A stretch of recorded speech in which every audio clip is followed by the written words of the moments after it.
질의해 주시기 바랍니다.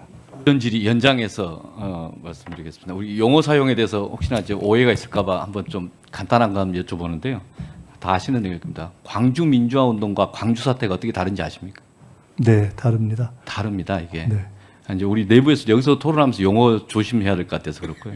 제가 광주 80년도에 중학교 2학년이었습니다. 그래 겪었기 때문에 특히 광주에 대해서 이상한 이야기 나오면 저도 민감합니다.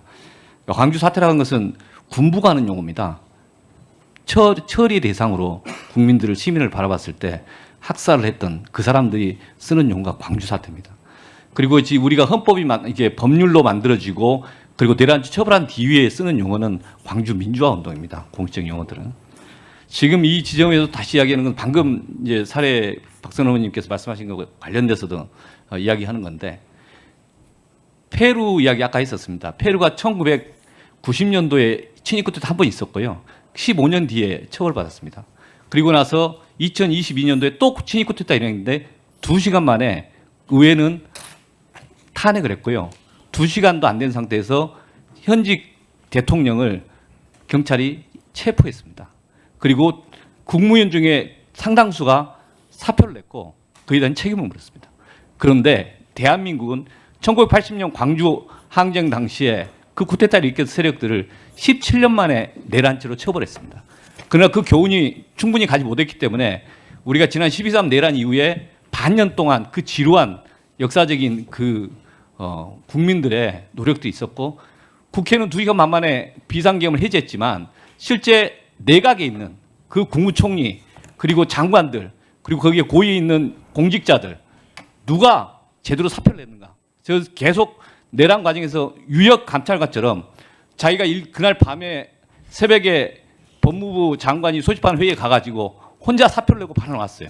그리고 문제제기를 했는데 그 많은 공직자들 중에 누가 그런 소신이 있었는가?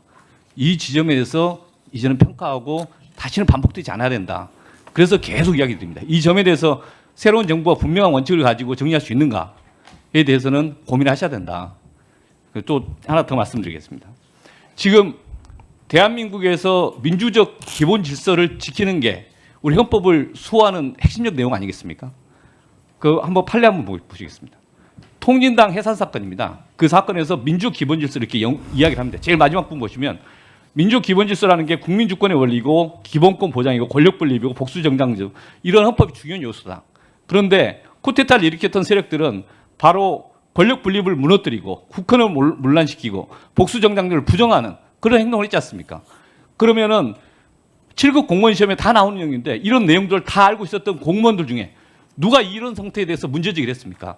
문제제기한 사람이 있었고 문제제기 안 한 사람도 있었고 그러면 제대로 고위 공직자일수록 문제제기 안 했던 사람들이 한 번씩 물어봐야 됩니다. 당신들은 헌법을 수호할 자세가 돼 있는가?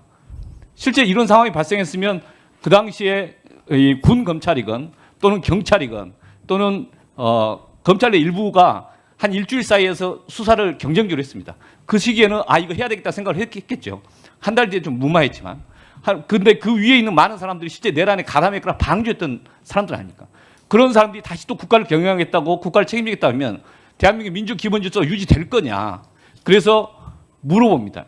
전에도 많이 나왔던 이야기지만 내란과 민주공화국상의 중립이 있습니까? 후보자님? 없습니다. 없습니다. 저는 이거 되게 심각하게 계속 말씀드리지만 민주주의를 부정하는 세력이 이 내란을 일으킨 거고 그럼 민주주의를 회복하는 것은 좌냐 우냐 문제가 아니다. 진보냐 보수의 문제가 아니다. 그러면 내란을 진압하는 것과 즉 헌정을 수호하는 것과 헌정 질서를 파괴하는 세력 사이에서의 헌정 질서 수호하는 게 있는 것인데 그 상황 속에서 지금 현재 황당한 일이 하나 벌어져서 그 사례 때문에 말씀드립니다.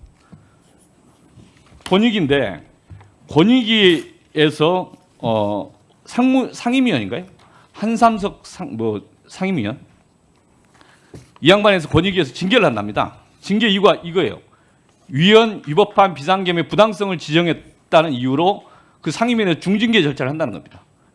지금 현재 과거에 이런 중징계를 하는 사람들 입장에서 봤을 때는 내란과 그다음 헌법을 수호하는 사이에서 중립 지키라 이거 아닙니까?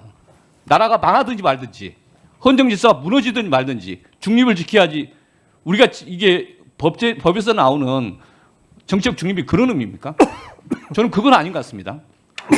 우리 사회에서 헌정 질서를 지키는 데는 여야 상관없이 또는 그 진보냐 보수냐 상관없이 좌냐 우냐 상관없이 헌정 질서를 지키고 그리고 헌정 질서가 복원된 상태에서 정치적 경쟁도 하고 여야 간의 논쟁도 하는 건데 헌정 질서가 무너진 것을 눈에 보면서 수사해라 말도 못하고 오히려 방관하고 수수 방관 방조했던 그런 공직자들이 오히려 이것에서 문제제기했던 공무원에 대해서 정적 중립 위반으로 징계하라.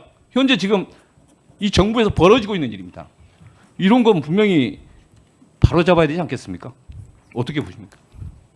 아까 주신 말씀 포함해서 간단히 몇 가지 말씀드려도 될까요? 아니면 질문이 더 있으시면 질문 주시고. 이 이야기 좀 해주십시오. 예.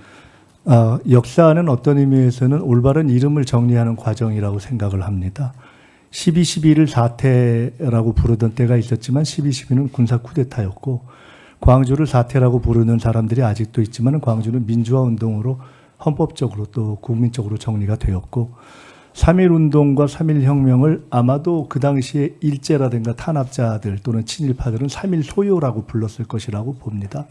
이런 의미에서 보면 지금 동일한 의미에서 우리는 올바른 이름을 정리하는 과정에 있는 것이고 아마도 그런 것을 잘못하는 과정과 세력 중에 하나로 아까 말씀 주신 리박스쿨 같은 문제도 나온 것이 아닌가 봅니다. 그런 연장선에서 권익위에 지금 말씀 주신 상임위원이 온 국민이 함께하고 결국은 역사를 바꾼 물줄기에 함께한 목소리를 냈다는 이유로 전혀 시대 흐름에 맞지 않게 만약 불편한 입지에 처해 계신다면은 그것은 현재의 변화한 상황에도 맞지 않고 권익위의 취지에도 맞지 않는 것이어서 그것은 제가 정식으로 살펴볼 입장이 되면 살펴보면서 개선의 노력을 말씀드리겠다. 결과를 그렇게 말씀드리고 꼭 그 시점 전에라도 그것과 관련된 분들이 알아서 이 문제는 올바른 방향으로 풀어가야 할 것이다. 이렇게 생각한다는 개인적 의견의 말씀을 드립니다.